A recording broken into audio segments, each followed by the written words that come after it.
Dawn broke over Miami's skyline as Sarah Reeves hurried through her morning routine in her modest Hialeah apartment. At 34, she had mastered the art of efficiency, preparing breakfast for her 10-year-old son Dylan while simultaneously ironing her uniform. The morning sun barely peeked through the windows when she gently woke her son, his dirty blonde hair tousled from sleep. "Come on, sweetie. Grandma Martinez will be here soon," she whispered, running her fingers through his hair. Dylan stirred, clutching his prized possession, a football signed by Tom Brady himself, a treasure he'd received on one particularly memorable day at work. Sarah's day started long before most of Indian Creek's residents even thought about getting out of bed. The exclusive island, known locally as Billionaire's Bunker, housed some of the wealthiest people in America, including her employer of 5 years, legendary quarterback Tom Brady. The contrast between her life in Hialeah and her workplace couldn't be more stark. The journey to Indian Creek was an odyssey in itself, a bus to the metro rail, then another bus to the exclusive island. Every morning, Sarah watched Miami transform from the working-class neighborhoods to the glittering mansions of the ultra-wealthy. She'd memorized every bump in the road, every turn of the bus, and the faces of fellow service workers making similar journeys to maintain the lifestyles of Indian Creek's elite. Tom Brady's mansion stood as a testament to his success in the NFL, a modern architectural marvel overlooking Biscayne Bay. As Sarah passed through the security gate, showing her ID to guards who knew her by name, she couldn't help but dream of a simpler luxury, a reliable car of her own, something to spare her from the grueling commute that ate up 3 hours of her day.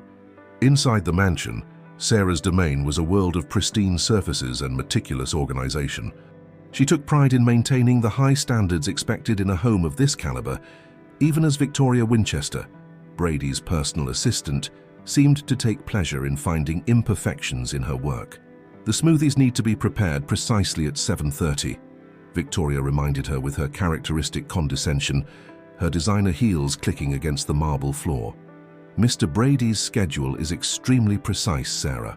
Some of us understand the importance of timing in this household." Sarah bit back a retort, focusing instead on the morning's tasks. Victoria, with her perpetual smugness and Miami University MBA, never missed an opportunity to emphasize the social gulf between them. "Some people are born to serve, others to be served," was her favorite maxim, delivered with a smile that never reached her eyes. But Sarah found respect where it mattered. Tom Brady himself always treated her with kindness, remembering details about Dylan and occasionally sending signed memorabilia home for her football-obsessed son. Unlike some of Indian Creek's residents, Brady hadn't forgotten his own working-class roots in San Mateo, California. As she moved through her morning routine, Sarah's mind wandered to Dylan.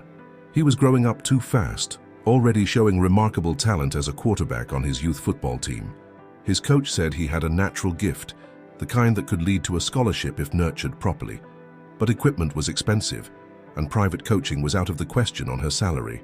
The morning progressed with its usual rhythm until Sarah overheard a conversation that made her pause.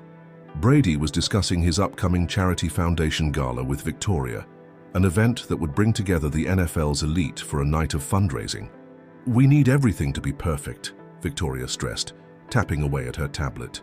"The guest list includes every major name in football, not to mention the local business community. This is about maintaining connections, building relationships." Sarah continued dusting the awards display, her movements deliberate and silent, but her mind was racing. Relationships, connections, these were the things that separated her world from theirs. While she had the same dreams for her son as any parent, the paths to achievement seemed blocked by invisible barriers of class and circumstance. Through the floor-to-ceiling windows, Sarah could see the other mansions of Indian Creek, each one a fortress of privilege. She thought about Dylan's college fund, still woefully small despite her careful saving, about the used car she'd been eyeing, a modest Honda that would transform their daily lives but remained just out of reach. A notification pinged on her phone. Dylan's school requesting parent volunteers for the upcoming football tournament. Another reminder of the sacrifices her schedule forced upon them. She couldn't be there for every game, every practice, every parent meeting. The weight of single motherhood pressed heavily on her shoulders, just as it had since James had walked out during her pregnancy, leaving nothing but a note and a string of broken promises. The morning sun climbed higher over Biscayne Bay, its light catching the crystal chandeliers and creating prisms across the polished floors. Sarah straightened her uniform and moved on to the kitchen, where she would prepare for Brady's post-workout nutrition routine. She had learned to navigate this world of extreme wealth while holding onto her dignity, but sometimes she couldn't help wondering if there was a way to bridge the gap between these two Miamis, the one she served and the one she lived in.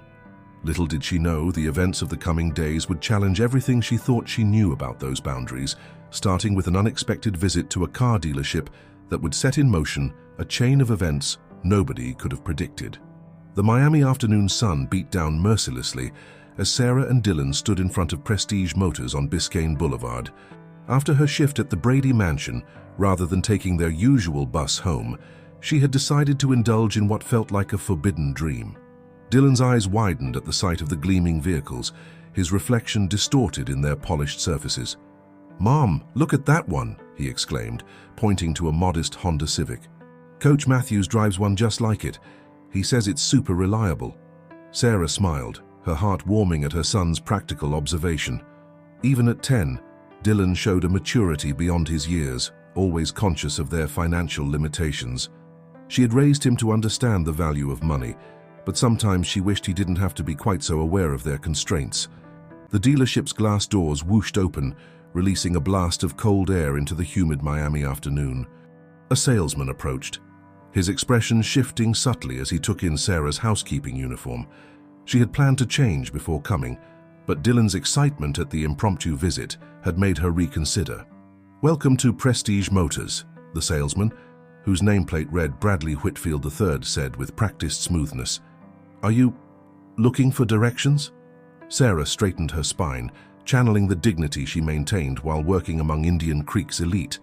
"Actually, I'm interested in looking at your pre-owned vehicles, particularly the Civic models." Bradley's smile remained fixed, but his eyes cooled. "I see. Well, perhaps I could direct you to our economy lot. It's a few blocks down, more suitable for certain budgets." Dylan's hand tightened in hers, and Sarah felt a familiar surge of protective anger. Before she could respond, another salesman approached, this one older and somehow more dismissive than Bradley. "Is there a problem here?" he asked, his tone suggesting that their mere presence was the problem. "Mrs. Bradley paused expectantly. "Ms. Reeves," Sarah supplied, her voice steady. "Ms. Reeves works as a housekeeper and is interested in our vehicles," Bradley explained to his colleague, speaking as if Sarah wasn't present. "I was about to suggest some more appropriate options." The older salesman, who introduced himself as Richard Kensington, managing partner, nodded sagely. "I appreciate you taking the time to visit us, but I believe you might be more comfortable at one of the buy here, pay here lots in Hialeah. We tend to cater to a more established clientele." Sarah felt her face flush, but before she could respond, a familiar voice cut through the tension. "And what exactly defines an established clientele, Richard?" The dealership fell silent as Tom Brady walked in, still dressed in his post-practice gear. Sarah hadn't known he was planning to visit the dealership that day.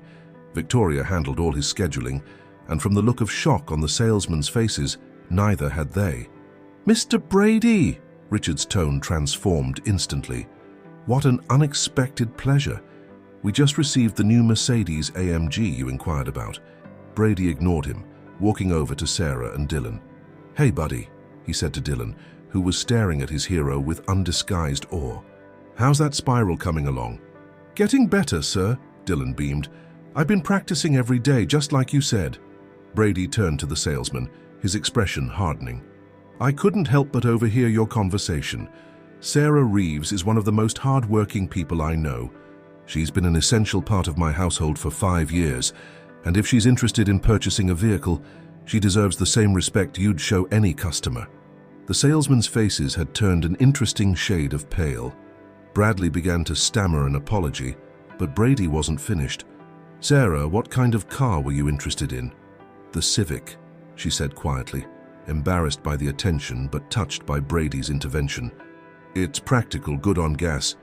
"The Civic," Richard interrupted, seeing a chance to recover. "Mr. Brady, we have much more suitable options. The new Mercedes lineup. Sarah knows what she wants. Brady cut him off. "And she knows more about value and hard work than anyone in this room. Now, are you going to treat her like a valued customer, or do I need to take my business elsewhere? I hear Lexus of North Miami is excellent." The threat had an immediate effect. Suddenly, Sarah and Dylan found themselves being treated to the full VIP experience. Richard himself brought them water and coffee, while Bradley rushed to bring up the specifications for every Civic on the lot. As they walked through the showroom, Brady pulled Sarah aside. "I'm sorry you had to experience that. Unfortunately, I've seen too much of it in my life, people judging others based on appearance or occupation." Sarah struggled to find the right words. "Thank you, Mr. Brady. You didn't have to do that." "Yes, I did," he replied firmly. "And please, after 5 years, it's Tom. Actually, I've been meaning to talk to you about something. Victoria mentioned you have experience in staff management from your previous job." Sarah nodded, surprised. She had worked as an assistant manager at a cleaning service before taking the more stable position at Brady's mansion. "I have a proposition for you," Brady continued, "but we can discuss it later. For now, let's find you that Civic. Consider it an investment in your future and Dylan's." As they returned to the salesman, Sarah's mind was spinning. This wasn't how she had expected her afternoon to go, but something told her this was just the beginning of changes to come. In the artificial cool of the dealership, surrounded by the gleam of luxury cars and the now obsequious attention of the sales staff, she felt the first stirrings of something she hadn't allowed herself to feel in a long time: hope. The video had gone viral overnight. Someone at the dealership had recorded Tom Brady's intervention on their phone, and by morning, Sarah's story was trending across social media platforms. Brady's housekeeper and prestigeness over prejudice were trending topics, and local Miami news stations were already calling the Brady residence for comments. Victoria was livid. Sarah could feel the personal assistant's icy stare following her through the mansion as she went about her morning duties. The usual dynamic had shifted, and Victoria was clearly struggling to maintain her composure as reporters kept calling, asking for the housekeeper who Tom Brady defended. "This is completely unprofessional," Victoria snapped, cornering Sarah in the kitchen. "You've turned a simple car purchase into a media circus. Do you have any idea how this affects Mr. Brady's image?" Sarah continued organizing the protein shakes for Brady's post-workout routine. "Actually, the response has been overwhelmingly positive. People seem to appreciate seeing genuine kindness." Victoria's perfectly manicured nails drummed against her tablet. "Don't get ahead of yourself. You're still just the help, and this little moment of fame doesn't change that." But things had already changed. That morning, Tom Brady called Sarah into his home office, a room she usually only entered to clean. The space was lined with NFL memorabilia and family photos, telling the story of his legendary career. "Take a seat, Sarah," Brady gestured to one of the leather chairs. "We need to talk about your future." Sarah sat tentatively, still not used to being on this side of their employer-employee relationship. The new Civic keys were in her purse. Brady had insisted on handling the down payment himself, brushing aside her protests about paying him back. "I've been watching how you work for 5 years now," Brady began, leaning back in his chair. "Your attention to detail, your organizational skills, the way you manage your time between being a single mom and maintaining this household, it's impressive. But what really caught my attention was how you handled the other staff members." Sarah thought about the subtle ways she coordinated with the gardeners, the security team, and even the occasional event staff, ensuring everything ran smoothly, despite Victoria's often contradictory instructions. "The NFL isn't just about playing football," Brady continued. "It's about building teams, recognizing talent, and creating opportunities. I've been thinking about starting a premium domestic staffing agency, focusing on high-end properties here in Indian Creek and Miami Beach. The kind of service that understands both luxury and discretion." Sarah's heart began to race as she realized where this conversation was heading. "You have first-hand experience with both sides of this equation," Brady explained. "You understand the needs of wealthy households, but you also know the challenges faced by service workers. With your background in management and your practical experience, you'd be perfect to help build this from the ground up." "Mr. Brady, Sarah started, but he held up a hand. "Tom, please, and before you say anything, this isn't charity. This is business. I'm offering you a partnership role, my name and connections combined with your expertise and management skills. We'll start with staffing for NFL players' homes. I already have 5 teammates interested. Then we'll expand to other professional athletes, celebrities, and executives. Sarah's mind was spinning. But the initial investment, I'll handle that, Brady said firmly. You'll earn your equity through sweat, bringing in clients, and building the team. Victoria will handle the PR and marketing aspects, though I suspect she might need some time to adjust to the new dynamic. As if on cue, Victoria appeared at the office door, her face a mask of professional neutrality. Mr. Brady, the reporters are still calling about yesterday's incident. How would you like me to proceed? Perfect timing, Brady smiled. Victoria, I was just telling Sarah about the new staffing agency. You two will be working closely together on this project. Sarah will handle operations and staff management, while you'll oversee the marketing and public relations aspects. Victoria's smile froze. I see. How innovative of you, Mr. Brady. The viral video actually gives us a perfect launching point, Brady continued, either oblivious to or choosing to ignore the tension. It shows exactly what our agency will stand for: dignity, respect, and excellence in service. Victoria, start working on a press release. We'll announce the agency at the charity gala next month. Sarah watched Victoria's fingers tighten around her tablet. The woman who had spent years reminding her of her place would now have to present her as a business partner. Of course, Mr. Brady, Victoria managed. I'll start drafting something immediately. Sarah, we should meet to align our visions. After Victoria left, Brady turned back to Sarah. I know this is a lot to take in. You don't have to answer right away. Talk it over with Dylan. Think about what it would mean for your future. But remember, I wouldn't make this offer if I didn't believe in your potential.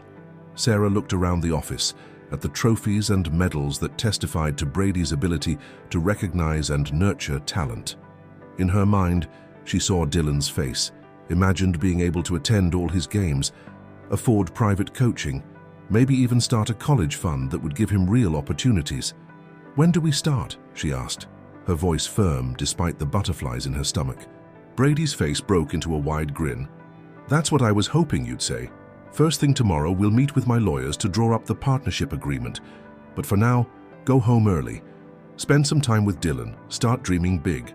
Tomorrow, we start turning those dreams into reality. As Sarah drove home in her new Civic, her first time avoiding the bus in 5 years, she felt a surge of emotion she couldn't quite name.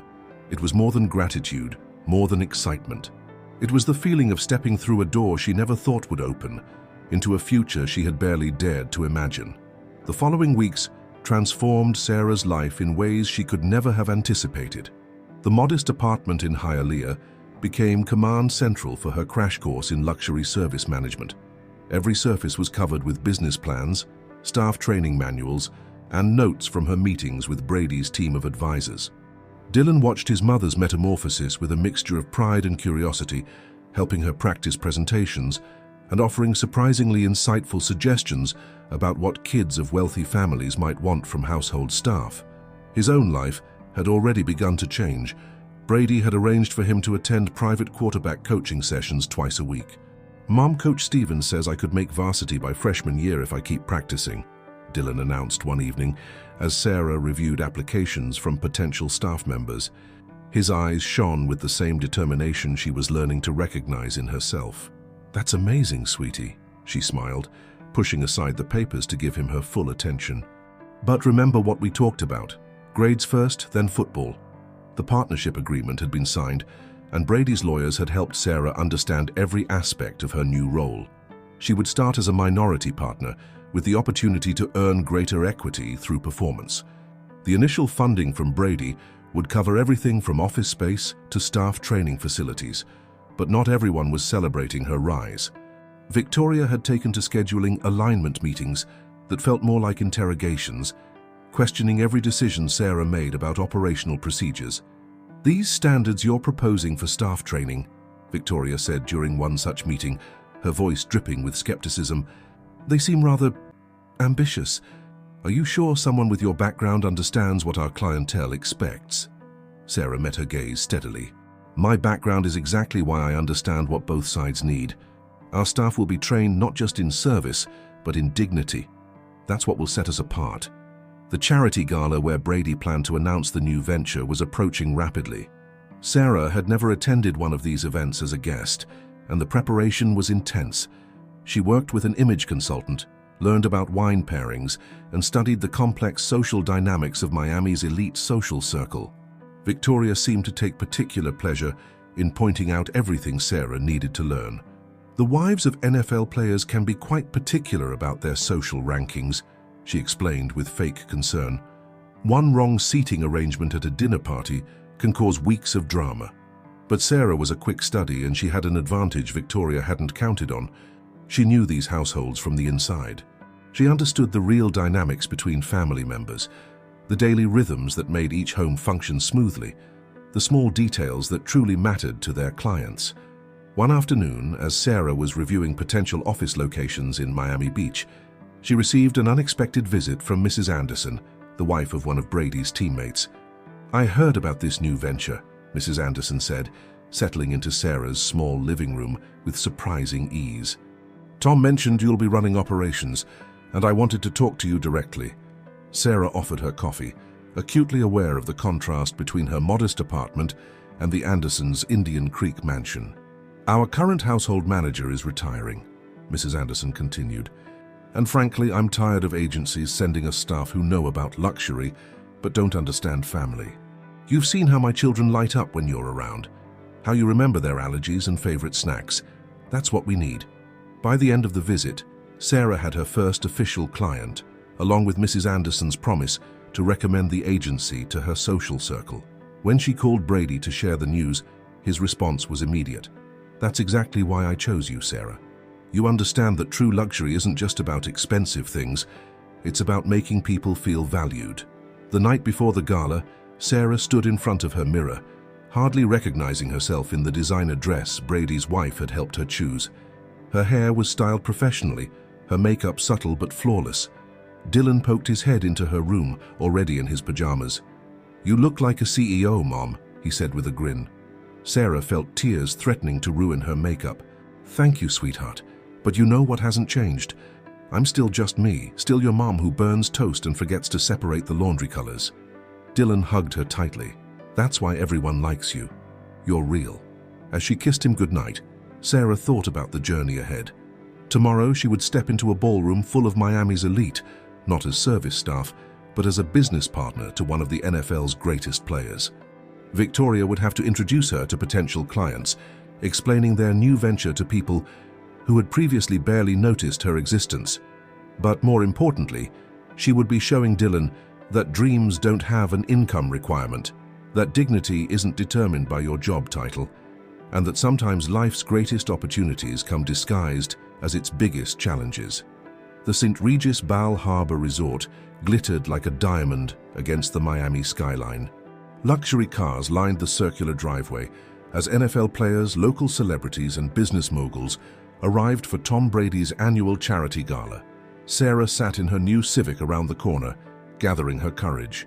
Just months ago, she would have entered through the service entrance. Tonight, she would walk through the front door as a guest. Her phone buzzed with a text from Victoria. "Don't forget, stay close to me during the networking hour. We can't afford any social faux pas tonight." Sarah took a deep breath, checked her reflection one last time in the rearview mirror, and stepped out of her car. The valet's eyes widened slightly in recognition. The viral video had made her face familiar across Miami. She handed him her keys with a warm smile, remembering how she used to be in his shoes, invisible to the guests she served. Inside the ballroom, crystal chandeliers cast a warm glow over the gathered elite of Miami society. Sarah spotted several familiar faces, people whose homes she had cleaned, whose children she had minded, whose lives she had helped maintain from the shadows. Now they would have to see her in a different light. "Sarah!" Tom Brady's wife waved her over to where she stood with a group of NFL wives. "We were just talking about the new venture. Come tell everyone about your vision for revolutionizing household staffing." As Sarah began to explain her ideas about dignity in service and professional development for household staff, she noticed Victoria hovering nearby, clearly monitoring her every word. But Sarah had spent years observing these same people from a unique vantage point. She knew their struggles with finding reliable staff, their concerns about privacy, their desire for household harmony. "The problem isn't just finding skilled workers," Sarah explained, her confidence growing as heads nodded in agreement. "It's about creating an environment of mutual respect. Happy staff means a happy home." Mrs. Anderson, already her first client, chimed in with enthusiasm. "Sarah understands both sides of the equation. She knows what we need as homeowners, but she also knows how to build loyal, dedicated teams." Victoria stepped forward, clearly determined to assert her role. "And with my expertise in PR and marketing, we'll ensure the agency maintains the exclusive image our clientele expects." But the NFL wives were more interested in Sarah's practical experience. One after another, they shared stories of household staff problems, scheduling conflicts, communication issues, lack of discretion. Sarah found herself offering solutions drawn from her years of experience, earning appreciative looks and exchanged business cards. The evening's formal program began with Brady's speech about his charitable foundation. Sarah sat at a prime table near the stage, trying not to think about how many times she had helped set up these very same tables for other events. When Brady began speaking about the new staffing agency, she felt every eye in the room turn toward her. "Success in football isn't just about individual talent," Brady said, his voice carrying across the hushed room. "It's about building the right team, recognizing potential, and giving people the opportunity to excel. That's exactly what we're doing with Elite Home Staffing Solutions. And in Sarah Reeves, I found someone who embodies everything this agency will stand for: excellence, integrity, and the understanding that true luxury is about more than just material things." As applause filled the room, Sarah caught Victoria's expression, a mixture of resignation and calculation. The personal assistant was already adapting to the new reality, her mind likely racing with ways to turn the situation to her advantage. The rest of the evening passed in a blur of introductions, conversations, and potential client meetings. Sarah's feet ached in her new heels, but she maintained her composure, drawing on the same inner strength that had helped her survive years of long bus rides and double shifts. During a quiet moment between conversations, she stepped out onto the terrace overlooking the ocean. The Miami night was warm and humid, filled with the sound of waves breaking on the beach below. She thought about Dylan, probably still awake at his grandmother's house, waiting to hear about her big night. "Quite a view, isn't it?" a voice said behind her. She turned to find Robert Kraft, owner of the Patriots and Brady's former boss, studying her with interest. "Tom has told me a lot about you and this new venture." "Mr. Kraft," Sarah said, hoping her voice didn't betray her nervousness. "It's an honor to meet you. You know, when Tom first came to the Patriots, he was our 6th-round draft pick. Nobody expected much from him, but he had something you can't teach: determination. I see that same quality in you." He handed her his business card. "We have several properties in the Palm Beach area that could use your services. Have your office contact mine next week." As Kraft walked away, Sarah held his business card like it was made of gold.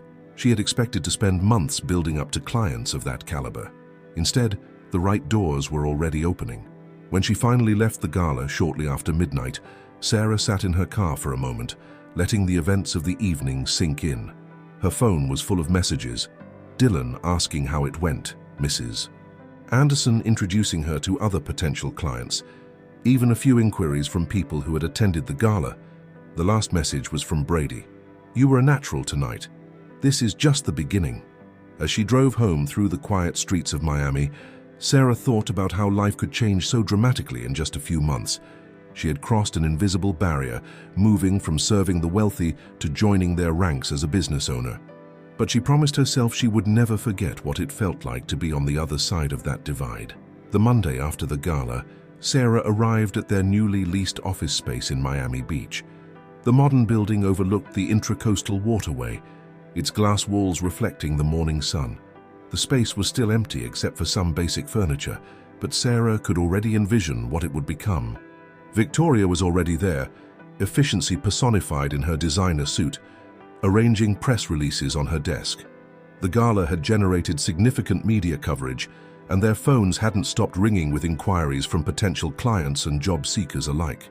"We have 15 applications from former estate managers," Victoria reported, her tone professional but cool, "and the Kraft organization already called about their Palm Beach properties. I've scheduled a meeting for next week," Sarah nodded, setting down her laptop bag. Thank you, Victoria. Before we dive in, can we talk? Victoria's perfectly shaped eyebrows rose slightly. About? I know this transition hasn't been easy for you, Sarah began, choosing her words carefully, but I value your expertise, especially in areas where I'm still learning. I'm hoping we can find a way to work together that benefits us both. For a moment, Victoria's polished facade cracked, revealing a glimpse of vulnerability. You know, I worked for years to get where I am. An MBA from Miami University, internships at top PR firms, carefully building my network. Then you come along and in a matter of months... I know, Sarah interrupted gently. But think about it. I worked for years too, just in a different way. We both know what it takes to succeed in our respective areas. Together we could build something extraordinary. Victoria was quiet for a long moment. Then her practical nature seemed to take over. The Andersons' referrals alone have brought in 5 serious inquiries. We need to start building our staff database immediately. It wasn't quite acceptance, but it was a start. The days that followed were a whirlwind of activity. Sarah's experience as a housekeeper gave her unique insight into what made a great domestic staff member. She conducted interviews not just based on skills, but on character and dedication. Victoria's organizational abilities proved invaluable in creating systems to track everything from client preferences to staff schedules. One afternoon, while reviewing applications, Sarah received an unexpected visit from Mrs. Winchester, Victoria's mother and a prominent figure in Miami's social scene. I was skeptical when Victoria told me about this new arrangement, Mrs. Winchester admitted, settling into one of the office's new chairs. But I've been watching how you handle yourself. You have a natural gift for this work. Thank you, Sarah replied, surprised by the compliment. Victoria has always been driven to prove herself, Mrs. Winchester continued. Sometimes she forgets that success can come in many forms. Perhaps you can help her see that. The conversation gave Sarah a new perspective on Victoria's behavior. The next day, she asked Victoria to take the lead on developing their staff training program, knowing her attention to detail and high standards would be perfect for the role. Meanwhile, Dylan was thriving in his new circumstances. His quarterback coach reported remarkable progress, and his grades had improved now that Sarah could afford a tutor to help with his challenging subjects. One evening, as they drove home from his practice, he asked a question that caught her off guard. "Mom, do you think we'll move to Indian Creek now that you're successful?" Sarah glanced at her son, recognizing the mix of hope and uncertainty in his voice. "We're doing well, honey. But success isn't about where you live. It's about being proud of who you are and how you treat others." Dylan nodded thoughtfully, like how you still say hi to Miss Rosa at the bus stop, even though you drive now? Exactly, Sarah smiled, touched by his observation. No matter what changes in our lives, we don't forget where we came from or the people who were kind to us along the way. Back at the office, Sarah and Victoria were reviewing their first month's progress. They had already placed staff in 3 NFL households, with contracts pending for several more. The Kraft organization had signed on for their Palm Beach properties, and word of mouth was bringing in inquiries from celebrities and business executives. "We need to expand faster than we planned," Victoria admitted, showing Sarah the growing waitlist of potential clients. "But we can't compromise on quality." "Agreed," Sarah replied. "What if we started an apprenticeship program? Partner with local community colleges to train people who have the right attitude but need skills development?" Victoria's eyes lit up with sudden interest. "We could create a whole new category of service professional, set industry standards, maybe even franchise the model eventually." As they worked late into the evening, brainstorming ideas for the apprenticeship program, Sarah realized something had shifted between them. They weren't quite friends, but they had found a mutual respect based on their shared vision for the company. Looking out over the Miami skyline from their office window, Sarah thought about how far she had come from those early morning bus rides. But more importantly, she thought about how many others might follow a similar path given the right opportunity. She had promised herself she wouldn't forget what it felt like to be on the other side, and now she was in a position to help others cross that divide. 3 months after the gala, Elite Home Staffing Solutions had grown beyond anyone's expectations. Their modern office space now buzzed with activity as staff coordinators managed placements across South Florida. The apprenticeship program had attracted nationwide attention, with features in business magazines highlighting their innovative approach to professional development in domestic service. Sarah sat in her corner office, reviewing the latest batch of applications for their training program. Through the glass walls, she could see Victoria leading an orientation session for new staff members, her trademark perfectionism now channeled into building the company's reputation for excellence. "Ms. Reeves?"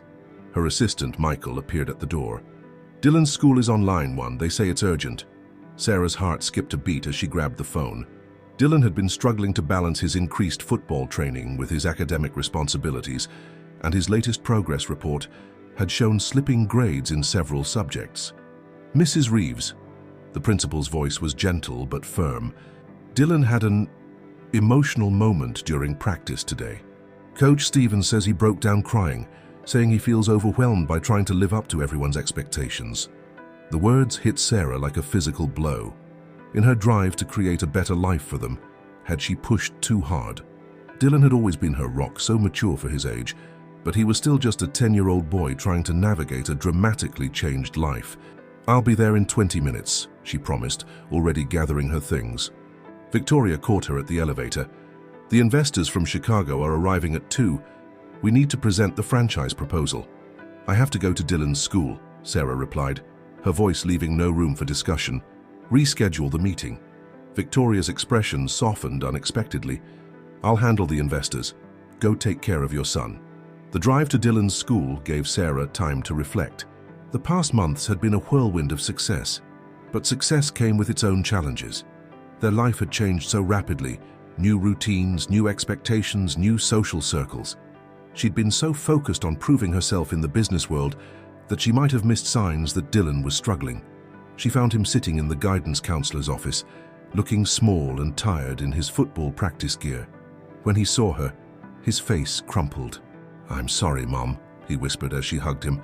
"I didn't want to disappoint you." "Disappoint me?" Sarah pulled back to look at him. "Dylan, you could never disappoint me. You're the reason for everything I do." The guidance counselor, Mrs. Thompson, gestured for them to sit. "Dylan's been trying to maintain straight A's while excelling at football and adjusting to all the social changes in your lives. That's a lot of pressure for anyone, let alone a child his age." Sarah listened as Mrs. Thompson outlined Dylan's struggles, the anxiety about maintaining his grades, the pressure he felt to succeed in football, the challenges of fitting in with his wealthy teammates while still relating to his old friends from the neighborhood. "I just want to make you proud," Dylan said quietly. "Everyone keeps talking about how amazing you are, building this big company. I thought I had to be amazing too." Sarah felt tears prick her eyes. "Oh, sweetheart, I was proud of you long before any of this happened. Remember when you saved up your allowance for 3 months to buy Mrs. Rosa a birthday present? That made me prouder than any business success ever could." On the drive home, I made an executive decision. "How about we take a break this weekend? Just you and me, like old times. We can order pizza, watch movies, maybe play some casual football in the park. No pressure, no training, just fun." Dylan's face lit up. "Can we invite Joey and Marcus? I haven't hung out with them in forever." "Of course," Sarah smiled, remembering Dylan's best friends from their old neighborhood. "And maybe next week we can look at adjusting your schedule. You don't have to do everything at once." Back at the office that evening, Sarah found Victoria still there, working late. The investors' meeting had gone well. Victoria had handled the presentation flawlessly. "Thank you for today," Sarah said, settling into a chair across from Victoria's desk. "How did you know exactly what to do?" Victoria was quiet for a moment. "My mother was a lot like you, driven, successful, but she never let her career take priority over being there when I needed her. It's one of the reasons I respected her so much." The admission seemed to surprise them both. Victoria quickly changed the subject to business matters, but something had shifted in their relationship yet again. That night, as Sarah helped Dylan with his homework, scaled back to a manageable level, she thought about balance. Success wasn't just about climbing higher, it was about building a sustainable foundation for happiness. Her phone buzzed with a text from Tom Brady. "Heard about Dylan. Remember, being a good parent is more important than being a good business person. Take whatever time you need." Sarah looked at her son, bent over his math homework with renewed concentration, and knew she had some adjusting to do. She had crossed the divide between serving the wealthy and joining their ranks. But the real challenge was maintaining their authentic selves in this new world. "Hey Dylan," she said, closing his textbook. "Tell me about your day. Not the grades or the football, just the fun stuff." As Dylan launched into a story about his friend's new puppy, Sarah made a mental note to schedule a meeting with her management team tomorrow. It was time to ensure that the company's values about work-life balance applied not just to their clients' households, but to their own lives as well. The Miami sun was setting over the intracoastal waterway as Sarah reviewed the latest changes to elite home staffing solutions company policies. The new work-life balance initiatives had been implemented across all levels of the organization, from the apprentices to the senior management team. It had been a month since Dylan's breakdown, and the changes were already showing positive results. Victoria entered the office with their evening coffee, a ritual that had somehow evolved naturally between them. The staff satisfaction surveys are in, 92% approval rate for the new scheduling system. "And how are you doing with the reduced hours?" Sarah asked, noting the slightly more relaxed set of Victoria's shoulders. "I actually started taking tennis lessons," Victoria admitted, a hint of color in her cheeks. "Mother always said I worked too hard." Their conversation was interrupted by Michael rushing in. "Mrs. Anderson just called. There's an emergency at the house." Sarah and Victoria exchanged glances.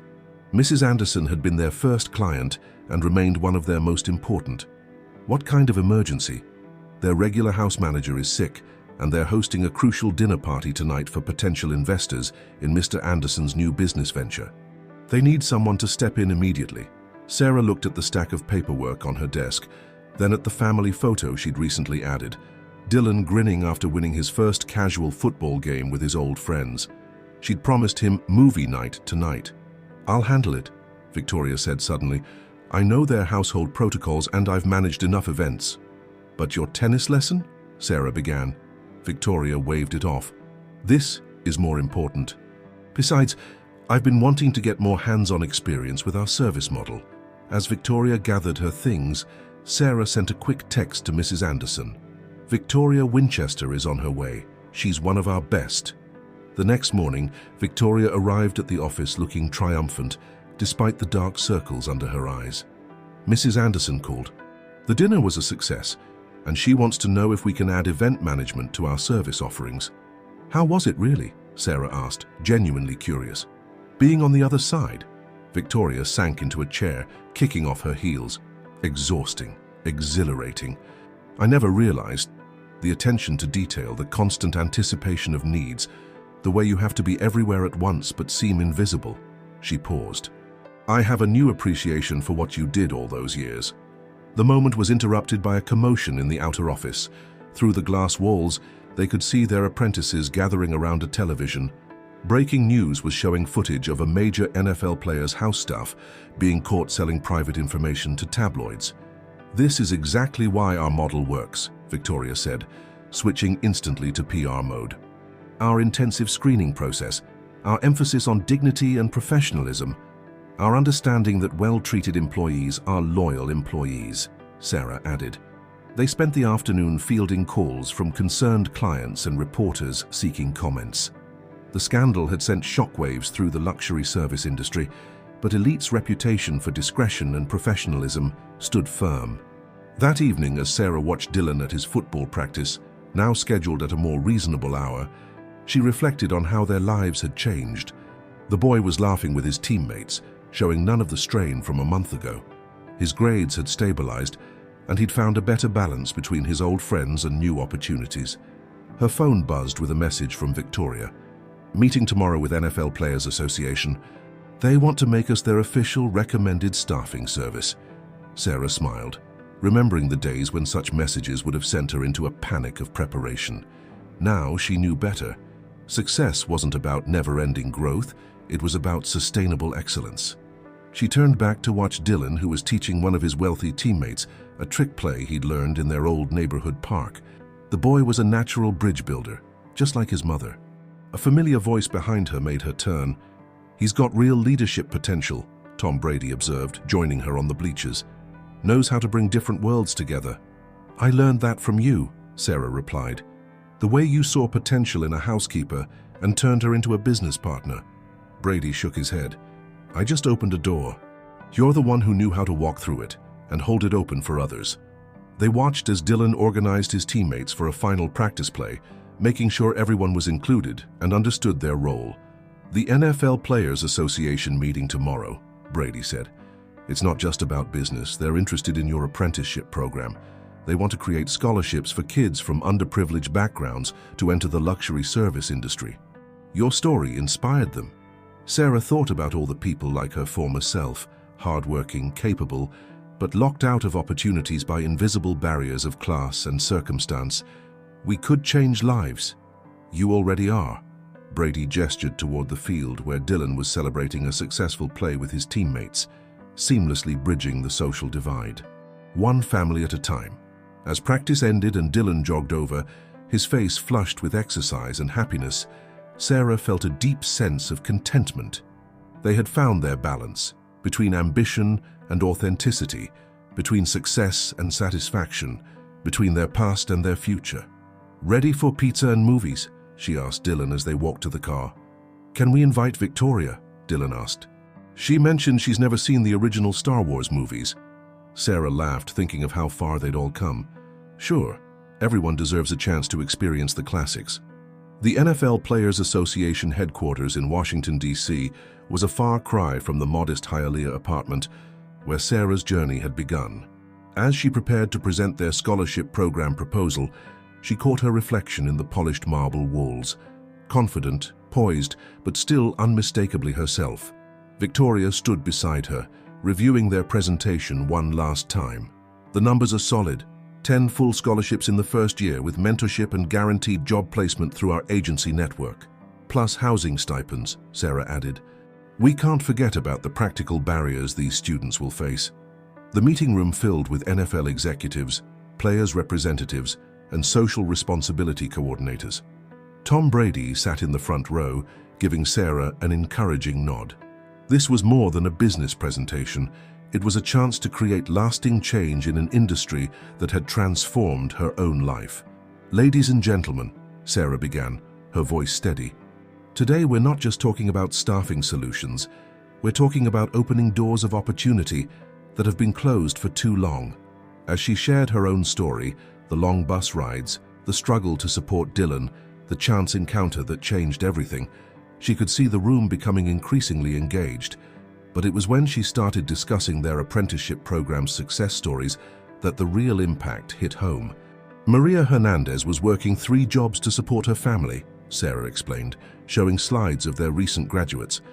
"Today, she manages one of Palm Beach's largest estates. James Chen was a laid-off hotel worker with 20 years of experience, but no formal certifications. He now oversees staff training at 3 luxury properties." Victoria stepped forward to present the financial projections. "The return on investment isn't just monetary. We're creating a new generation of professional service providers who understand both excellence and empathy." After the presentation, the NFLPA executives huddled in discussion while Sarah and Victoria waited in an adjacent room. Through the glass walls, they could see Brady engaged in animated conversation with the board members. "Whatever happens," Victoria said quietly, "you've already changed this industry. I see it every day in how our clients treat their staff, how our employees carry themselves with pride." Before Sarah could respond, Brady entered the room, his face breaking into a wide smile. "They want to triple the number of scholarships, and they're proposing to make it a league-wide initiative. Every team will sponsor local candidates." The news was overwhelming. Sarah thought about how many lives could be changed, how many families could be given the same opportunity she'd received. Her phone buzzed with a text from Dylan. "Crush it, Mom. BTW got an A on my history test." The next few hours were a whirlwind of meetings with lawyers, PR teams, and program coordinators. By the time Sarah and Victoria boarded their flight back to Miami, the framework for the expanded scholarship program was in place. "We'll need to scale up our training facilities," Victoria mused, making notes on her tablet. "Maybe look at satellite locations in other NFL cities." Sarah nodded, but her mind was already on the human aspect. "We need to make sure we maintain the personal touch. These aren't just numbers on a spreadsheet. They're people with dreams and families just like I had." As their plane descended over Miami's glittering coastline, Sarah remembered her first days working on Indian Creek, How impossible it had seemed that she could ever bridge that gap. Now she was building bridges for others. Back at the office, their team had gathered to hear the news. The excitement was palpable as Sarah and Victoria shared the details of the NFLPA partnership. But it was when Sarah announced that every current apprentice would be offered a mentorship role in the expanded program that the real celebration began. "This is your success too," she told them. "Each of you has helped prove that this model works, that dignity and excellence go hand in hand."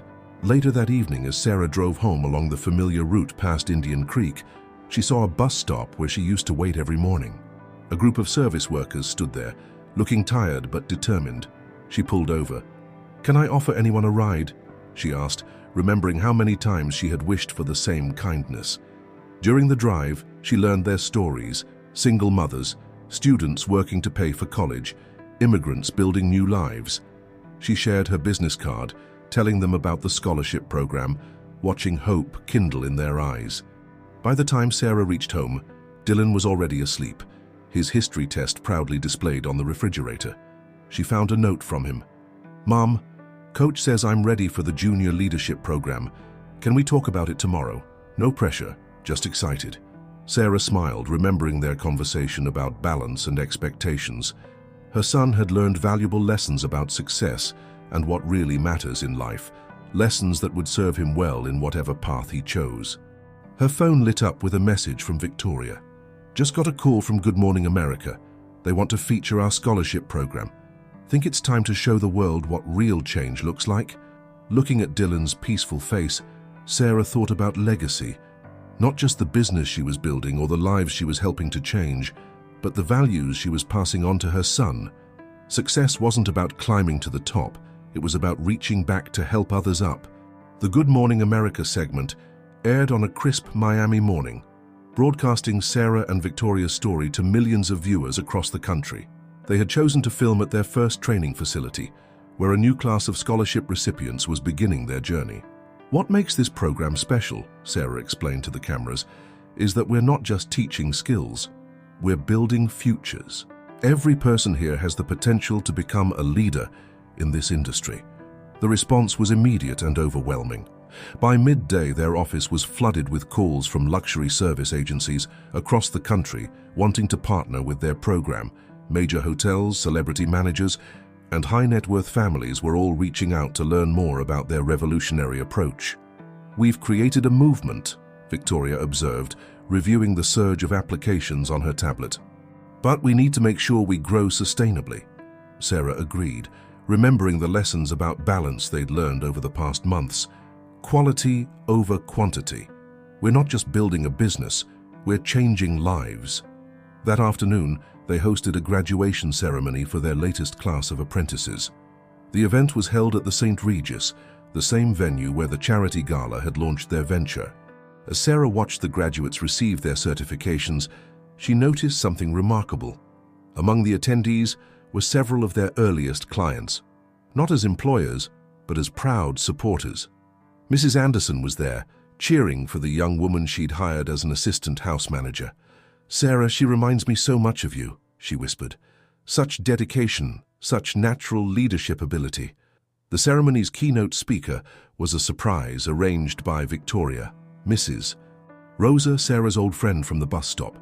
The elderly woman spoke movingly about watching Sarah's journey from fellow passenger to successful entrepreneur, emphasizing that true character remains constant, regardless of circumstances. "I remember when Sarah would share her breakfast with tired workers on the morning bus," Mrs. Rosa recalled, causing Sarah to blink back tears. "Now she shares something even more valuable: opportunity." After the ceremony, as families celebrated and new graduates networked with potential employers, Dylan approached his mother with an unexpected request. "Mom, I was thinking," he said, showing maturity beyond his 11 years. "Instead of the expensive quarterback camp this summer, could I maybe help with the junior mentorship program at the training center? Coach says it's important to give back." Sarah hugged him tightly, amazed at how her son had absorbed the true lessons of their journey. "I think that's a wonderful idea." Victoria joined them, having overheard the conversation.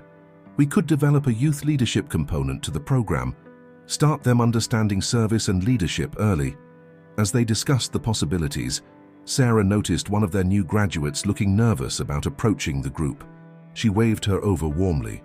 "Ms. Reeves," the young woman began hesitantly, "I wanted to thank you, not just for the scholarship, but for showing us that we don't have to choose between success and staying true to ourselves." The comment struck a chord with Sarah. Looking around the elegant ballroom, she saw the perfect blend of their two worlds, the luxury and professionalism of high-end service alongside the warmth and authenticity of people helping people. Later that evening, as the event wound down, Tom Brady stopped by with news that would take their mission to the next level.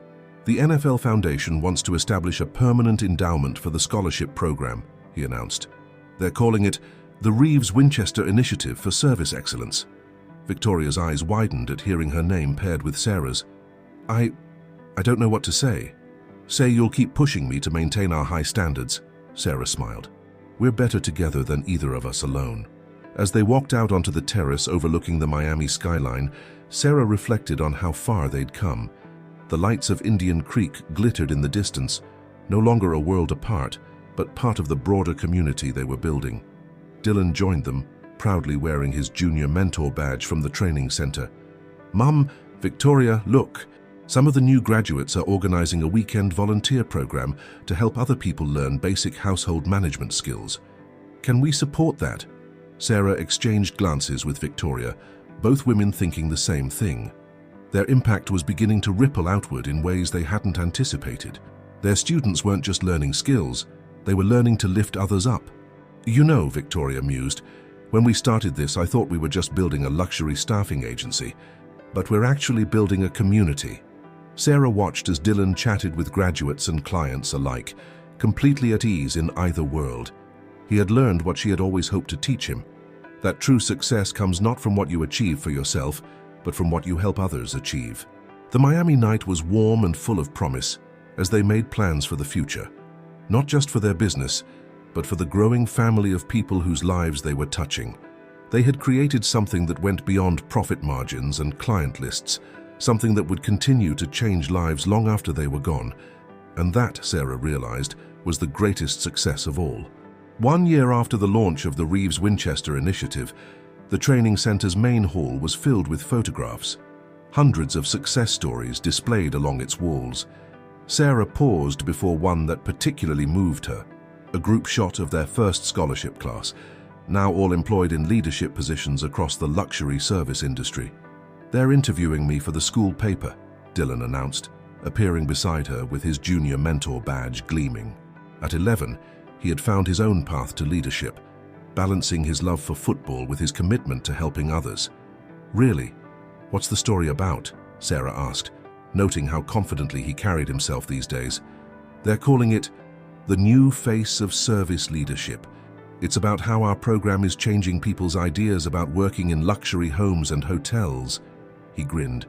"Victoria's been helping me practice my quotes." The mention of Victoria made Sarah smile. Their partnership had evolved into something neither could have predicted. Victoria's office was now decorated with tennis trophies alongside her business awards, and she had become known for mentoring young professionals in both corporate and service roles. The training center buzzed with activity as preparations continued for their biggest event yet, the first National Service Excellence Summit. Industry leaders from across the country would be gathering to learn about their revolutionary approach to staffing and service. "Mrs. Reeves?" A young apprentice approached tentatively. "We just received confirmation from the Four Seasons Hotel Group. They want to implement our training program in all their properties." Sarah nodded, remembering her own days of uncertainty. "That's wonderful news, Jessica. Would you like to take the lead on coordinating with their HR team?" The young woman's eyes widened. "Me? But I'm just an apprentice." "So was I, not too long ago," Sarah reminded her. "Sometimes we need someone to believe in us before we can believe in ourselves." Later that afternoon, Sarah attended Dylan's football practice. She watched from the bleachers as he organized his teammates, making sure everyone was included and understood their roles, the same leadership skills he'd learned at the training center. Tom Brady, who often stopped by to mentor the young players, joined her. "You know, when I first suggested that business partnership, I never imagined it would transform an entire industry." "Neither did I," Sarah admitted. I just wanted to help people like me, people who had the skills and dedication but needed an opportunity. You've done more than that, Brady observed. You've changed how people think about service work. It's not just about following orders anymore. It's about leadership, dignity, and excellence. Their conversation was interrupted by Victoria's arrival. The summit schedule is finalized, she announced, settling beside them. And you'll never guess who asked to give the keynote address. Who? Bradley Whitfield III. Sarah's eyebrows rose. The car salesman? Victoria nodded. Apparently, after that day at the dealership, he had an epiphany about prejudice and social barriers. He's been doing diversity training for luxury brands and wants to talk about the importance of treating everyone with respect. The irony wasn't lost on any of them. The man who had once dismissed Sarah based on her uniform was now championing the very values their program represented. As practice ended, Dylan joined them with exciting news of his own. Coach says I've been selected for the Youth Leadership Council. We'll be working on making sure every kid gets a fair chance to play, regardless of their background. Sarah hugged her son, proud of how he'd learned to balance ambition with compassion. He had inherited her drive, but had learned early on what had taken her years to understand, that true success comes from lifting others up. That evening, as they prepared for a family dinner, now a weekly tradition that included Victoria, Sarah received an unexpected email. It was from a major publishing house requesting her to write a book about her journey and the principles behind their success. You should do it, Victoria encouraged. Your story could inspire so many people. Our story, Sarah corrected. None of this would have worked without you. As they sat down to dinner, Sarah looked around the table. Dylan was excitedly sharing plans for the Youth Leadership Council, while Victoria was already brainstorming ideas for the book's marketing campaign. The scene was so different from their early days of tension and uncertainty. Through the window, she could see the lights of Miami, the city that had witnessed her transformation from a struggling single mother to a successful entrepreneur. But more importantly, it had seen her grow into someone who could help others achieve their dreams. The next generation of service leaders was already rising through their program, each with their own story of determination and hope. Sarah had learned that success wasn't about reaching the top. It was about building an elevator that could carry others up with you.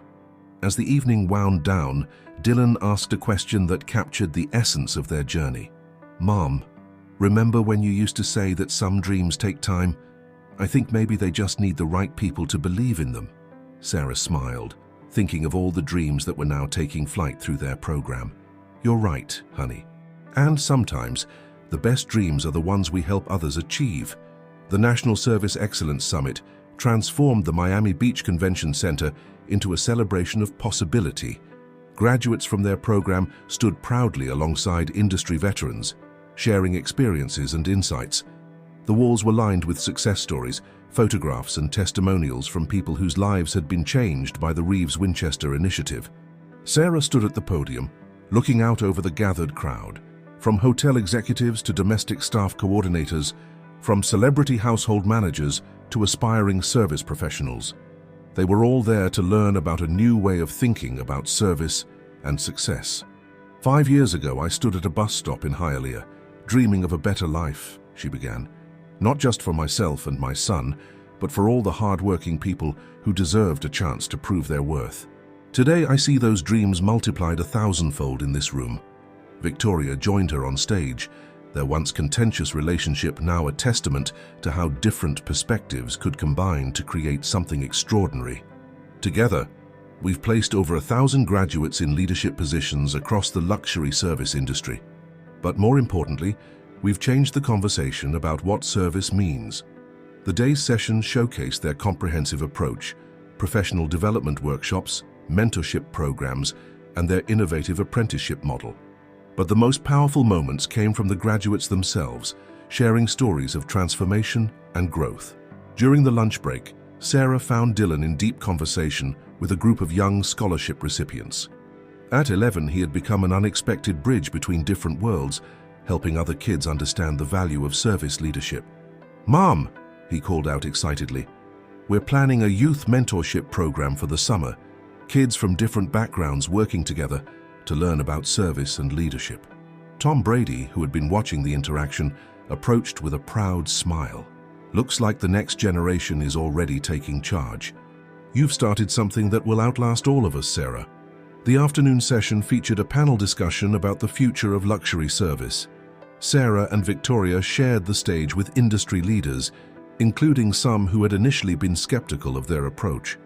"What the Reeves Winchester Initiative has shown us," one hotel chain CEO admitted, "is that excellence in service isn't about social class or background. It's about character, dedication, and the opportunity to develop one's potential." As the summit drew to a close, Sarah noticed Mrs. Rosa in the audience, tears in her eyes.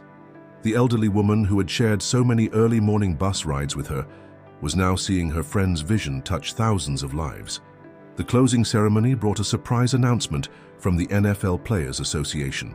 They were expanding the scholarship program to include a new component, educational support for the children of service industry workers, ensuring that the next generation would have even more opportunities to achieve their dreams. "This isn't just about creating better service professionals," Sarah declared in her closing speech. "It's about creating a better society, one where dignity and opportunity are available to everyone willing to work for them." That evening, as the summit wound down, Sarah, Victoria, and Dylan walked along Miami Beach, watching the sunset paint the sky in brilliant colors. The beach clubs and luxury hotels lining the shore were now staffed by many of their graduates, each one a success story in their own right. "You know what I learned from all this?" Dylan said thoughtfully. "It's not about where you start or even where you finish. It's about how many people you help along the way." Victoria smiled, her trademark perfectionism now tempered with warmth. "When did you get so wise?" "He's always been wise," Sarah said, hugging her son. "He just needed the right circumstances to show it." As they walked, they passed the bus stop where Sarah's journey had begun. A young woman in a housekeeper's uniform sat there, looking tired but determined. Sarah recognized the look in her eyes, the same dream of something better that she had held onto for so long. Without hesitation, Sarah approached her. "Hi, I'm Sarah Reeves. Let me tell you about a program that might interest you." Later that night, back in their comfortable but modest home, Sarah had chosen not to move to Indian Creek, preferring to stay connected to her roots. She found Dylan working on a school essay. "What are you writing about?" she asked. "The essay prompt is, 'What does success mean to you?'"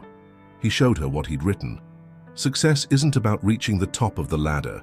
It's about building a bigger ladder that everyone can climb together." Sarah felt tears well up in her eyes, remembering her own journey from that bus stop to where she was now. But more importantly, she thought about all the journeys that were just beginning, all the dreams that were taking flight because someone had believed in the power of opportunity. Victoria called as Sarah was helping Dylan finish his essay. "The registration for next year's training programs is already full," she reported. "And guess what? Bradley Whitfield's car dealership is offering free financial literacy workshops for all our graduates." Sarah laughed at the full circle moment. Life has a way of surprising us, doesn't it? As she got ready for bed that night, Sarah looked out her window at the Miami skyline. The lights of Indian Creek glittered in the distance, no longer a symbol of an unreachable world, but a reminder of how far they'd all come. Her phone buzzed with a message from Tom Brady. "Thank you for showing us all what real leadership looks like." Sarah smiled, thinking of all the lives touched, all the barriers broken, all the dreams unleashed. She had started with a simple wish for a better life and ended up creating a legacy of opportunity that would continue long after her. In the end, she realized, success wasn't about the distance between Hialeah and Indian Creek. It was about building bridges across that distance, so others could follow their dreams without limits.